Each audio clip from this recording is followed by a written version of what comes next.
Diz assim a palavra de Deus no texto bíblico de Mateus 24, 42 a 44. Portanto, vigiai, porque não sabeis em que dia vem o vosso Senhor. Mas considerai isto: se o pai de família soubesse a que hora viria o ladrão, vigiaria e não deixaria que fosse arrombada a sua casa. Por isso, ficai também vós apercebidos, porque a hora em que não cuidais, o Filho do Homem virá. Meus queridos irmãos, nós temos estudado, aprendido muito e observado neste sermão que Jesus aqui nos fala de coisas futuras em relação aos discípulos, mas que em relação a nós já aconteceram, mas também de coisas futuras em relação a todas as gerações, coisas que dizem respeito à consumação do século, ao final dos tempos. Mas quando falamos desse tipo de realidade, a volta de Cristo, eu creio que sobre isto nenhum crente tem dúvida. Este é o ensino claro das Escrituras. O mesmo Cristo que subiu aos céus, ele voltará, ele haverá de vir.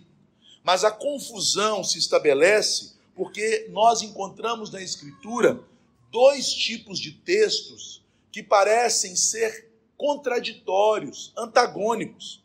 O Novo Testamento ele contém muitas passagens que expressam a ideia de que o retorno de Cristo será iminente, que está próximo, às portas.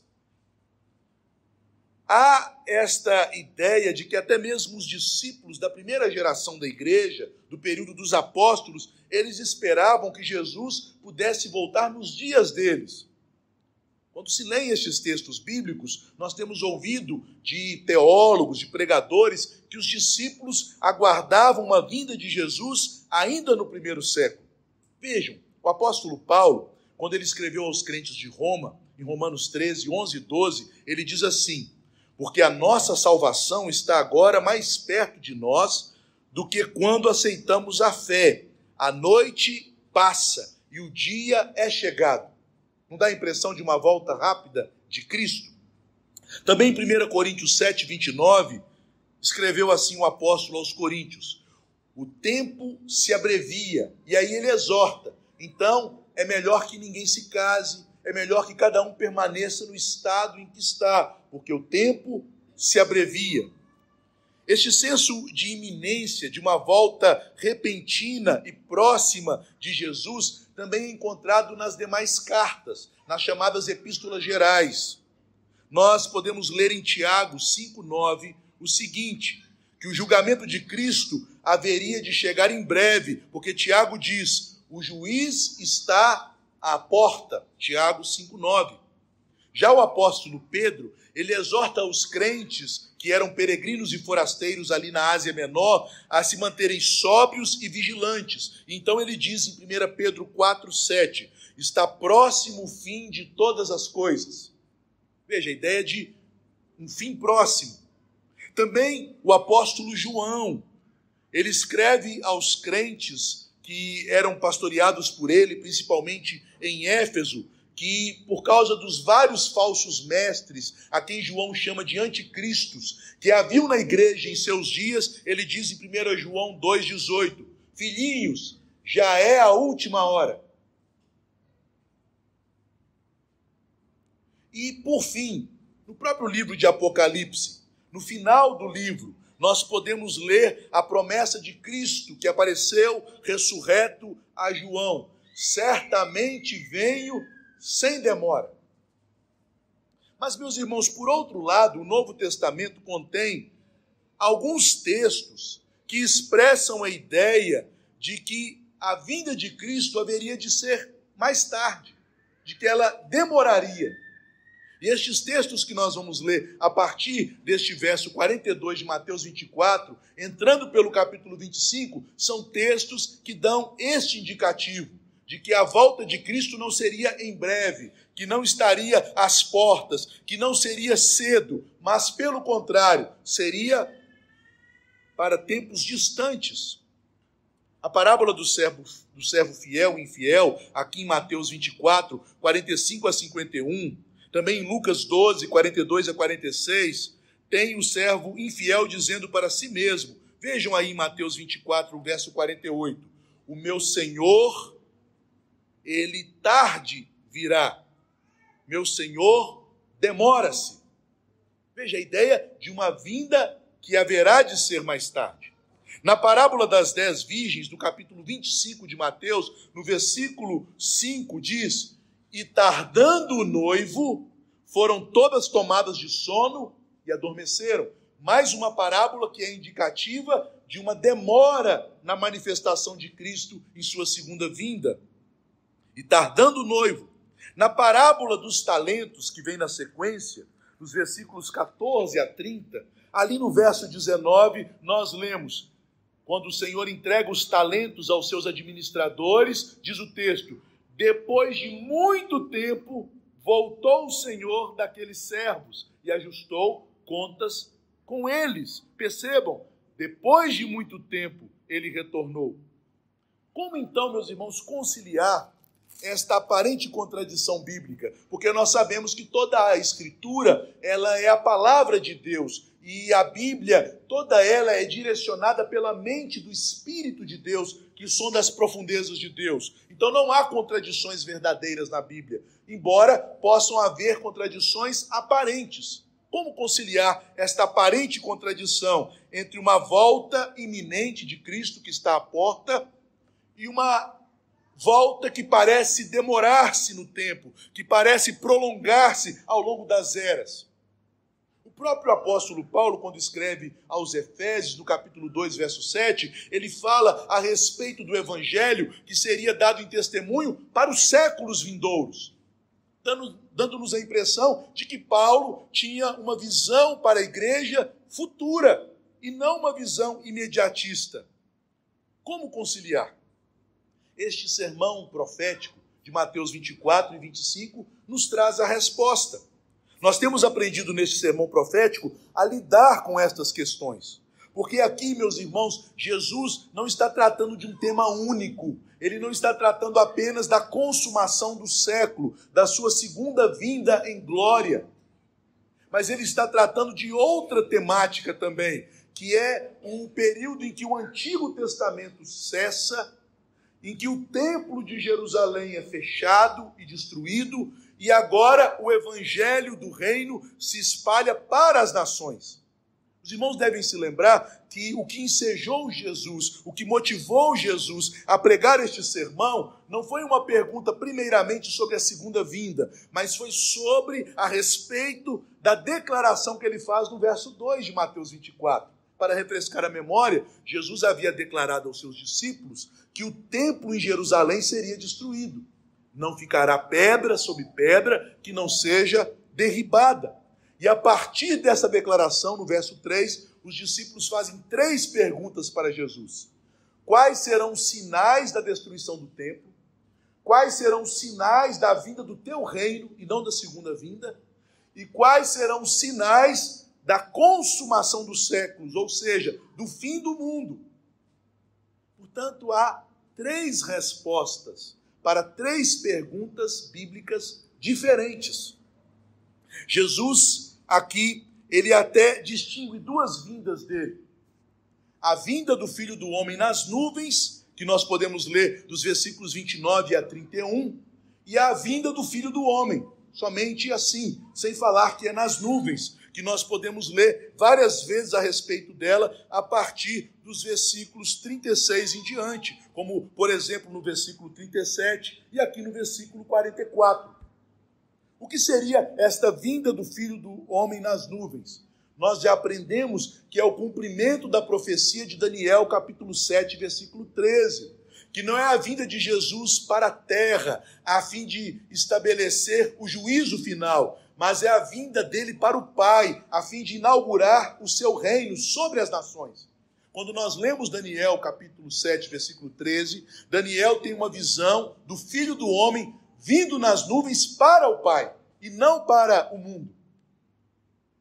E o sinal desta vinda, isto é, da inauguração do reino de Cristo sobre as nações, foi a destruição do templo em Jerusalém.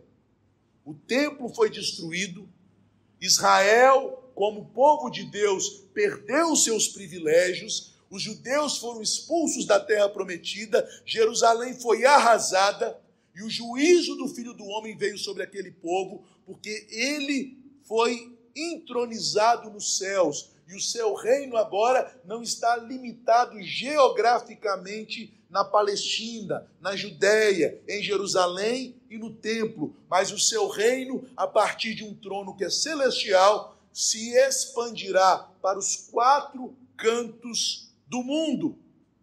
E aí vem a profecia dos anjos, no verso 31. A palavra anjos, nós sabemos, significa mensageiros, que não são seres espirituais aqui, mas são os pregadores, tal como o termo é usado também em um sentido escatológico, futuro, em Apocalipse. Os anjos da igreja, em Apocalipse, são os mensageiros, são os pregadores.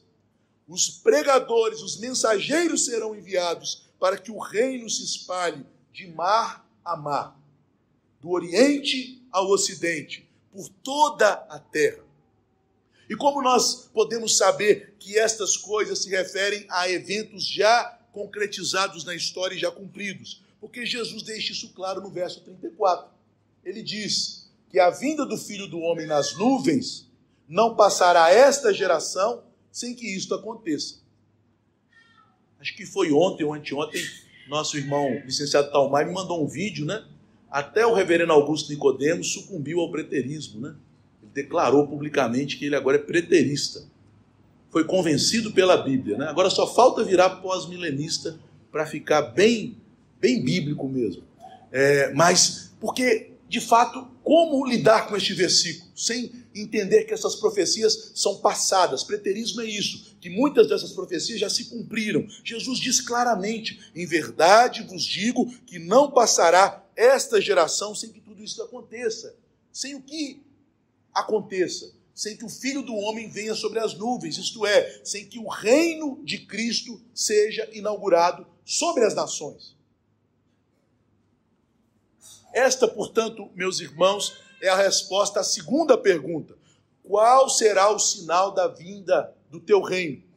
Mas a partir do versículo 35, Jesus passa a responder a terceira pergunta a respeito do fim do mundo, da consumação dos séculos. E percebam que agora ele muda de tom, porque quando ele fala, meus irmãos, do fim do mundo, ele não trata mais de sinais e nem de uma vinda breve naquela geração, mas ele trata de um evento desconhecido. Ele chega até mesmo a dizer, verso 36, mas, percebam, uma adversativa, ele está mudando de assunto, mas a respeito daquele dia e hora, não é a vinda do Filho do Homem nas nuvens, não é a inauguração do reino. Sobre a inauguração do reino haverá sinais, e o grande sinal será a destruição de Jerusalém do templo. Mas, em relação ao dia e hora da consumação dos séculos, não compete aos homens saberem. Deus não revelou estas coisas aos anjos e nem ao Filho. E aqui, obviamente, que o Filho sabe o dia, porque ele é Deus. Mas, ao falar que não foi revelado ao Filho, é porque não foi revelado a ele no status de profeta. Ele não pode dar o conhecimento desta data. Na verdade, falar sobre a vinda de Cristo, querendo prever uma data, é uma característica de seitas. São as seitas que fazem isso. Esse dia é secreto. Não há sinais que o antecedam. Portanto, meus irmãos, concluindo esta aparente contradição dos autores do Novo Testamento em relação a uma vinda iminente e uma vinda futura, é porque quando eles estão falando de uma vinda iminente de Cristo, eles estão falando da inauguração do reino, da vinda de Cristo em juízo sobre Israel. E quando eles falam de uma vinda futura e demorada, aí sim eles estão falando da segunda vinda de Cristo em carne, para julgar os vivos e mortos. Os discípulos e apóstolos não se equivocaram. Eles não esperavam que Jesus viesse para consumar todas as coisas em sua geração. Eles esperavam, de fato, que o reino de Cristo fosse estabelecido em sua geração, com a destruição dos inimigos da igreja, com a destruição do anticristo, que era Roma, a besta, e com a destruição de Jerusalém, o falso profeta. E isto aconteceu no primeiro século, naquela geração. Mas quando passamos a tratar da segunda vinda de Jesus Cristo, na consumação do século, isto é, no fim do mundo, esta é a terceira pergunta dos discípulos. Quando sucederá a consumação dos séculos? Que está lá no versículo 3. Quando Jesus passa a tratar disso a partir do versículo 35 de Mateus 24, até o final do capítulo 25, sobre esta vinda, a Bíblia fala de demora, bem como de ausência de sinais indicativos de sua proximidade. Jesus, então, ele conta 4 parábolas que são usadas para ilustrar estes fatos. A vinda não será antecipada por sinais, a vinda de Cristo na consumação dos séculos haverá de demorar muito. Meus irmãos, se nós formos pensar na bênção que Deus prometeu ao seu povo, no segundo mandamento, de abençoar o seu povo até 1000 gerações, quanto tempo dá 1000 gerações? Uma geração são 40 anos. 1000 vezes 40, a conta fácil. 40.000 anos. O mundo, desde que Adão foi criado, já viveu 40.000 anos? Pela cronologia bíblica. Então, se nós formos pensar na bênção de Deus estendendo-se por 1000 gerações, ainda tem milênios pela frente.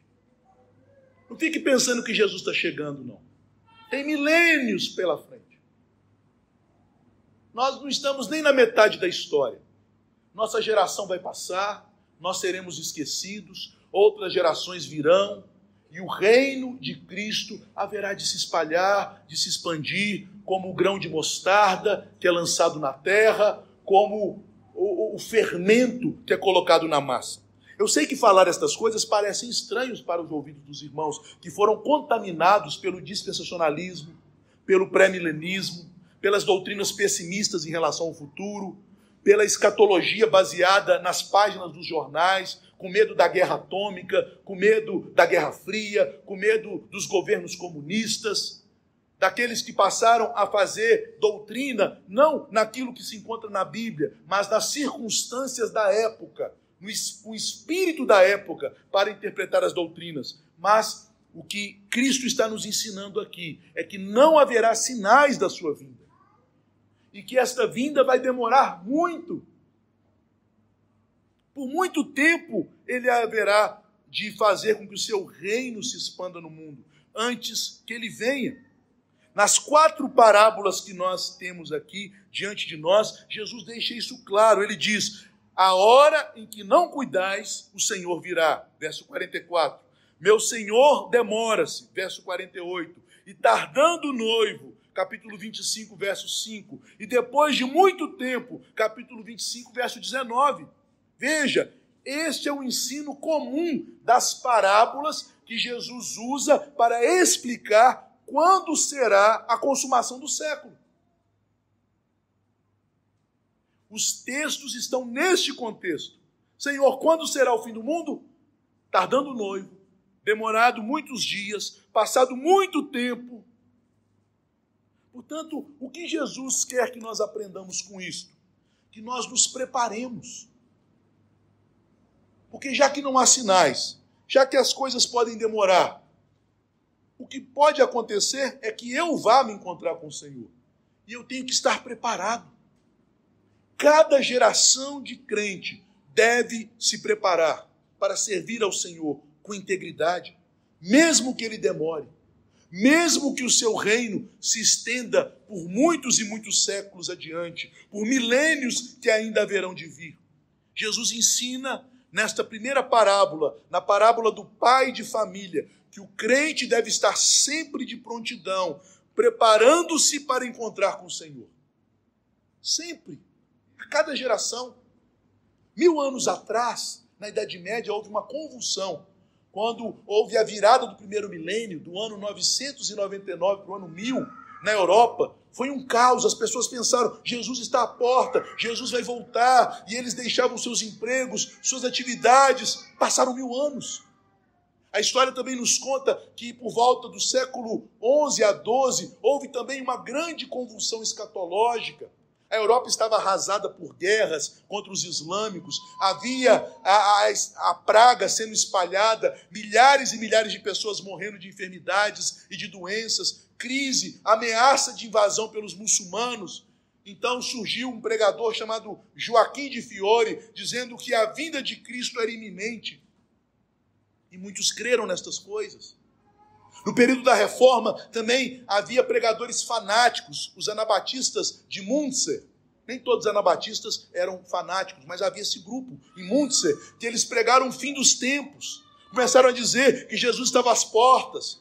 Pregaram um comunismo entre os cristãos, até mesmo um comunismo de casamentos mistos entre várias mulheres e vários homens. Fizeram um caos na cidade de Münster. Tiveram que ser reprimidos pela autoridade com uma escatologia imediatista. Desde o primeiro século, com Montano, também havia esse tipo de heresia. Então Jesus quer que o seu povo seja maduro. O crente deve viver sempre de prontidão, preparado para se encontrar com o Senhor. Primeiramente, no versículo 42, o Senhor Jesus deixa claro que o crente deve estar vigilante. O verso 42 traz uma ordem. Ele diz, vigiai, vigiai. Por quê? Porque é impossível sabermos se Jesus vem em nossa época. A tendência nossa, que em épocas de decadência, de apostasia da igreja, nós tendemos a pensar que a vinda de Cristo é próxima, porque nós interpretamos os sinais da grande tribulação que ocorreu lá no passado, em Jerusalém, no primeiro século, como se fosse algo futuro. Mas a Bíblia não diz que Jesus voltará em tempos caóticos. Pelo contrário, conforme nós lemos em 1 Tessalonicenses 5, no verso 3, os dias em que Jesus vier serão dias tranquilos. Quando todos estiverem falando de paz, eis que virá repentina destruição. Não é isso que está escrito? Não diz que vai estar tudo ruim. Diz que quando todos estiverem falando paz, aí virá destruição. Jesus não virá em tempos terríveis e caóticos.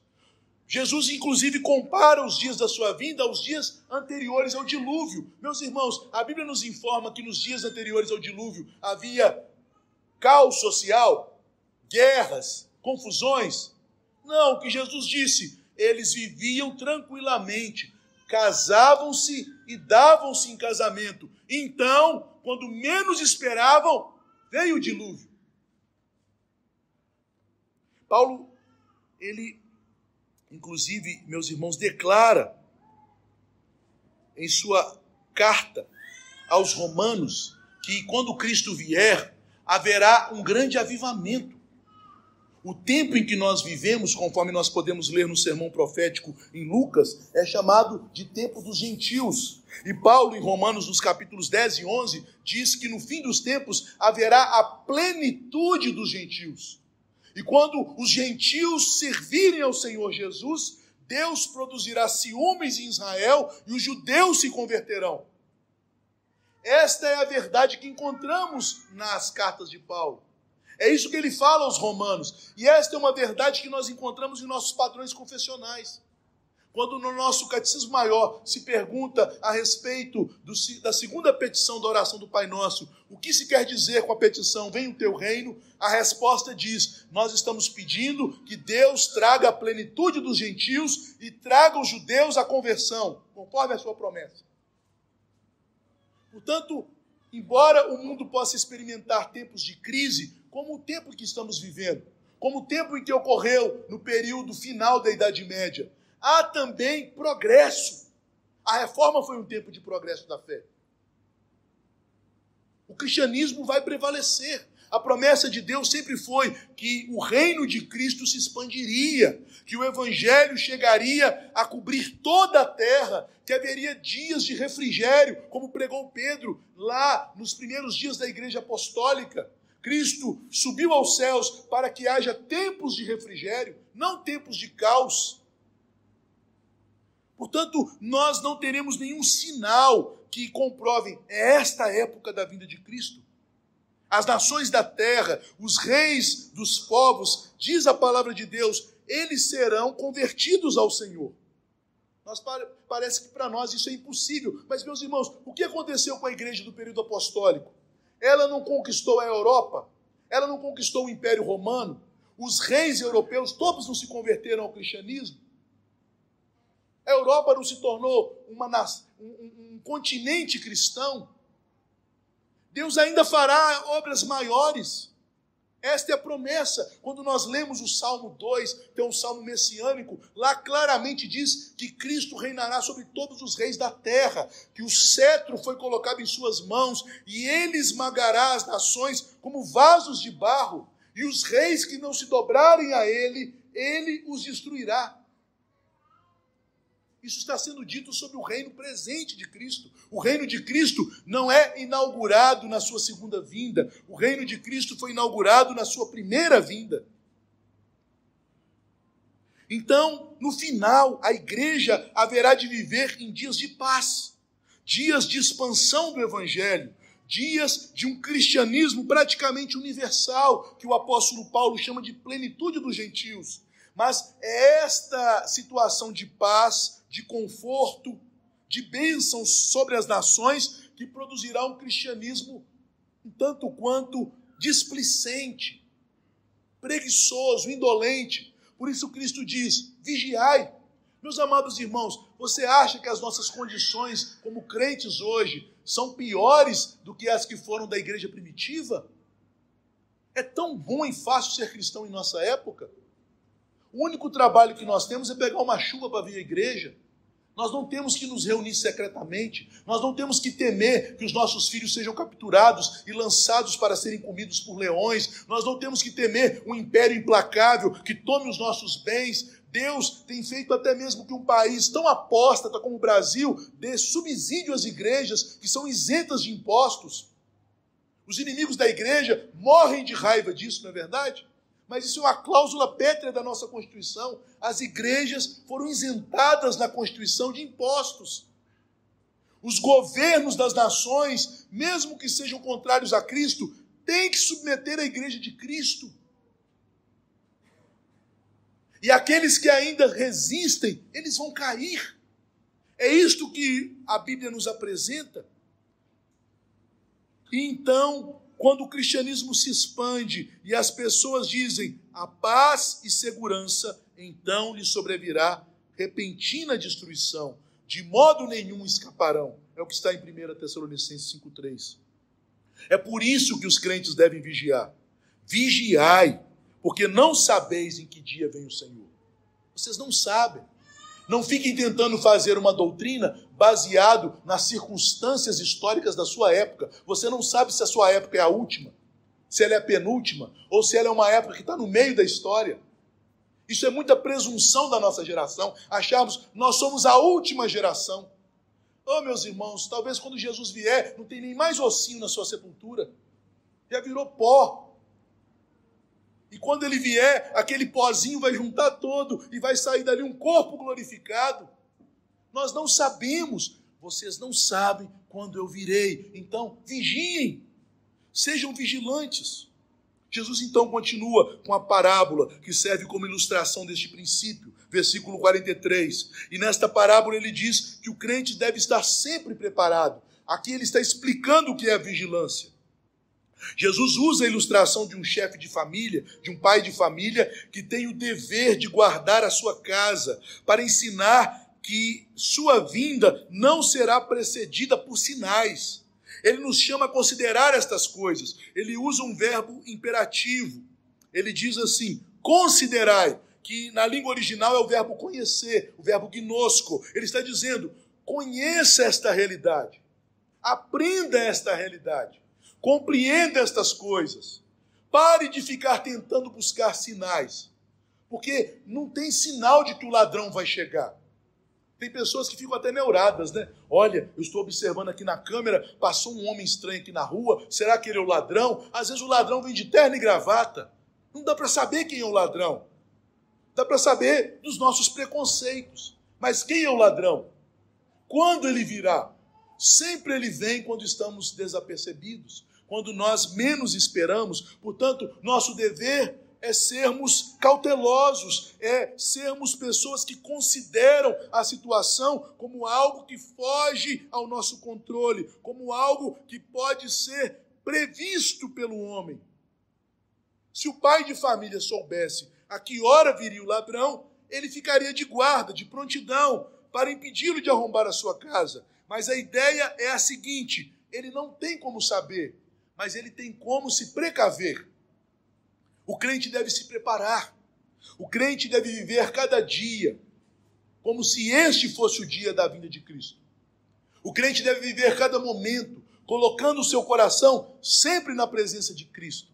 O crente deve tratar cada pecado como algo urgente que deve ser a cada instante confessado ao Senhor Jesus Cristo.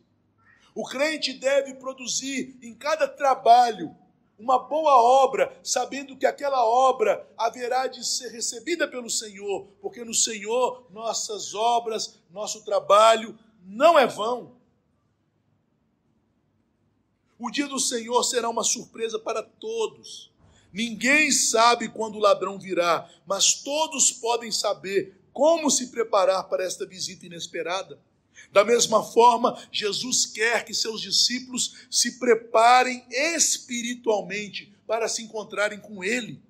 Eles precisam viver uma vida de santificação. Eles precisam estar prontos para se apresentarem diante de Deus. O apóstolo João fala desta verdade em 1 João, no capítulo 2. Vejam lá o que diz o apóstolo em 1 João, no capítulo 2. Versículo 28, ele diz assim: filhinhos, agora, pois, permanecei nele, para que ele, quando ele se manifestar, tenhamos confiança e dele não nos afastemos envergonhados na sua vinda. É assim que nos preparamos como um pai zeloso que cuida de sua casa. Filhinhos, andemos na presença dele em confiança, desenvolvendo nossa salvação no temor e no tremor do Senhor, buscando aperfeiçoar a nossa vida espiritual em santificação, buscando confirmar, como diz o apóstolo Pedro em sua segunda carta, no capítulo 1, versículo 10, confirmar a nossa vocação e eleição, sendo frutíferos, confirmando a esperança da nossa salvação, como está escrito em Hebreus 6,11, para que na vinda dele, quer nós nos apresentemos a ele na morte, quer ele venha em sua glória, não sejamos pegos envergonhados na sua vinda. E no versículo 44, Jesus então conclui, perceba que ele começa o verso 44 concluindo: por isso, por causa de não sabermos, de não haver sinais que possamos nos fiar para nos prepararmos para uma possível iminência da vinda do Senhor. Por isso, ficai também vós apercebidos. Aqui o Senhor ensina que o crente deve estar sempre de prontidão, sempre pronto.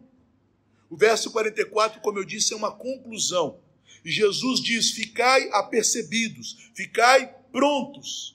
A mesma palavra usada pelo nosso Senhor aqui em Mateus 24, 44, ele a usou no capítulo 22, verso 8, quando ele falou da parábola das bodas. E ali no capítulo 22, verso 8, ele diz que os servos chegaram para o Senhor e disseram assim: Senhor, a festa está pronta. Ou seja, todos os preparativos, tudo aquilo que era necessário para começar a festa, está tudo à disposição. Não falta nada. Pode dar início à festa. É a mesma palavra. Lá, traduzido por pronto. Aqui, traduzido por apercebido. Está pronto, está acabado, está completo, está terminado.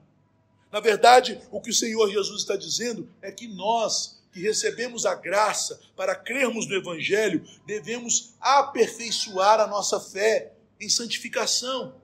Devemos buscar o crescimento da nossa fé e não sermos indolentes com nossa fé. Não ficarmos distraídos com as coisas deste mundo, perdendo tempo com aquilo que não levaremos para o reino celestial. Sermos diligentes, cuidadosos com a nossa fé. É isso que é estar pronto. Quantas pessoas dizem assim: olha, pastor, eu gostaria de participar mais das coisas do Senhor, mas agora eu não posso. Eu ainda não estou pronto. Eu tenho outras coisas para resolver. Olha, pastor, eu gostaria de ter um compromisso maior com Cristo, mas ainda tenho que tratar de coisas da minha família, dos meus negócios pessoais, disso ou daquilo. Eu ainda não estou pronto. O que Jesus está dizendo é que, como não sabemos o dia da sua vinda, a hora que ele virá para nós, nós devemos estar sempre de prontidão, sempre prontos, sempre preparados. Pedro ilustra como esta prontidão deve se dar. Em 1 Pedro, no capítulo 1, versículo 13, Pedro, falando sobre santificação, ele diz assim: por isso, cingindo o vosso entendimento, sede sóbrios e esperai inteiramente na graça que está sendo trazida na revelação de Jesus Cristo. Veja, Pedro está ensinando os crentes como estarem prontos, como estarem preparados para a vinda de Cristo. E ele usa aqui uma figura: cingindo o entendimento. Você sabe o que significa esse verbo, cingir? Se você não sabe, não se preocupe, porque é um verbo pouco usual. Cingir é colocar um cinto. Agora vamos tentar interpretar. Coloque um cinto no seu entendimento. Para nós, leitores modernos, esta declaração não tem sentido nenhum, não é verdade? Como que eu coloco um cinto no entendimento? Mas, literalmente, Pedro disse o seguinte: cingindo os lombos do entendimento. Porque é uma ilustração dos hebreus dos dias de Pedro, que usavam túnicas compridas, e quando eles precisavam andar de maneira mais desembaraçada, correr, fugir ou lutar, eles levantavam um pouco a sua túnica e a cingia, amarravam o cinto, para que eles tivessem movimentos mais desimpedidos, para que eles fossem mais ágeis. Se Pedro escrevesse para leitores de hoje, ele não escreveria cingindo o entendimento, ele escreveria assim: irmãos, já que Cristo volta e nós estamos aguardando a sua graça, que haverá de ser revelada dos céus, fique esperto. Fique esperto. Não é mais fácil de entender? Cingir o entendimento é isso. Fique atento, não vacile. Ele inclusive usa uma outra figura: sede sóbrios. Sobriedade é o contrário de embriaguez. Não fique aí igual uma barata tonta, andando de lá para cá, sem saber o que você quer, sem saber para onde você vai. Hoje eu quero Jesus, amanhã eu estou desanimado. Hoje eu vou na igreja, amanhã eu não vou. Hoje eu vou ler a Bíblia, hoje eu não quero. Não, seja sóbrio, seja alguém que esteja pronto, se prepare, aproveite cada momento, venha a remir o seu tempo. Use o tempo que Deus te deu para preparar o seu coração para encontrar com Deus. Meus irmãos, eu já contei essa ilustração, mas eu acho ela apropriada, já estou terminando. Um pastor, amigo meu, colega de ministério, que foi pastor na cidade de Teófilo Otoni, na primeira igreja presbiteriana ali, ele contou uma experiência pastoral que me impactou quando eu ouvi. Ele disse que numa mesma semana, 2 irmãos idosos da igreja foram diagnosticados com um câncer muito grave. E ele, naquela semana, foi visitar aquelas 2 pessoas. E um daqueles irmãos, que foi a primeira visita, era um irmão que não ficava esperto, não cingia o lombo do entendimento, não era sóbrio, era aquele crente vacilante. Ia na igreja, daqui a pouco sumia, ficava firme um tempo, depois ficava mais ou menos. E aí, quando ele foi tomado por essa notícia, e todos nós podemos ser tomados por uma notícia dessa, e o pastor vai visitá-lo, aquele irmão estava em lágrimas, desesperado: pastor, ore por mim, peça para o Senhor me curar, eu preciso de mais tempo, eu preciso consertar minha vida com o Senhor. Um desespero.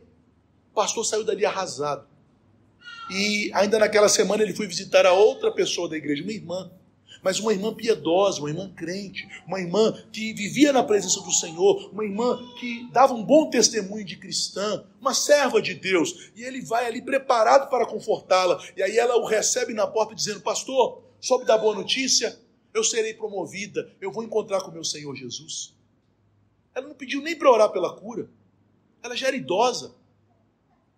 Ela sabia que ninguém fica para a raiz nessa terra, que um dia nós vamos ser chamados pelo Senhor. Ela estava pronta. Ela estava pronta para encontrar com o Senhor. Mas, meus irmãos, eu falo isso para nossa tristeza. Nossa geração é uma geração de pessoas que não estão se preparando e a morte chega. O mundo vive como se a morte não existisse. Já perceberam? Que os cemitérios modernos são construídos cada vez mais longe das cidades, para que as pessoas esqueçam da morte.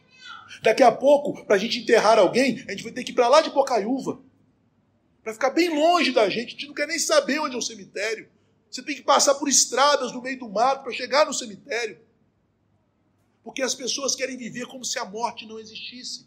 Mas, meus irmãos, para nós, quer vivamos, quer morramos, somos do Senhor. E aquele que crê em mim, eu, disse o Senhor Jesus, que sou a ressurreição e a vida, ainda que morra, viverá eternamente. É isto que é estar pronto. É isso que Pedro chama de cingir os lombos do entendimento. O apóstolo Paulo, então, chama os crentes a se prepararem para isso. Ele diz para Timóteo, em 2 Timóteo 2, 4 e 5, Timóteo, nenhum soldado em serviço se envolve em negócios desta vida, porque o seu objetivo é satisfazer aquele que o arregimentou. Nós não sabemos a hora. Jesus diz claramente, a hora em que não cuidais, o Filho do Homem haverá de vir. Você sabe a hora que o seu coração vai dar um infarto? Você sabe a hora que um câncer vai consumir sua vida? Você sabe a hora que um carro vai te atropelar? Você sabe a hora em que você vai deitar e vai morrer tranquilamente lá na sua cama? Nós não sabemos nem como vamos morrer. Nós não sabemos a hora.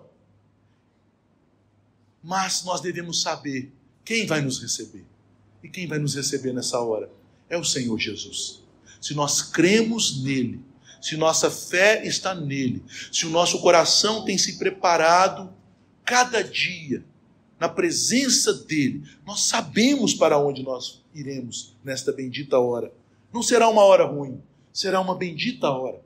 Uma hora em que seremos totalmente purificados de nossos pecados, desembaraçados da corrupção da nossa carne, aperfeiçoados em santidade, plenificados de alegria, em verdadeiro gozo e comunhão celestial com o Pai. Mas se nós não nos prepararmos, esta hora será uma hora difícil. É isso que nós vimos em 1 João 2,28. Seremos tomados em vergonha e não em alegria. Eu quero apenas concluir este sermão. Meus irmãos, não há sinais que apontem para a proximidade ou iminência da vinda de Cristo. O reino de Deus vai se espalhar por todo o mundo ao longo dos séculos, mas cada geração de crentes deve ser fiel em seu próprio tempo, e cada cristão individual, cada igreja em seu momento histórico deve estar vigilante, crescendo em santificação, preparada para que seja a hora hoje ou daqui a alguns anos, nós tenhamos a plena certeza de fé de que vamos nos encontrar com o Senhor.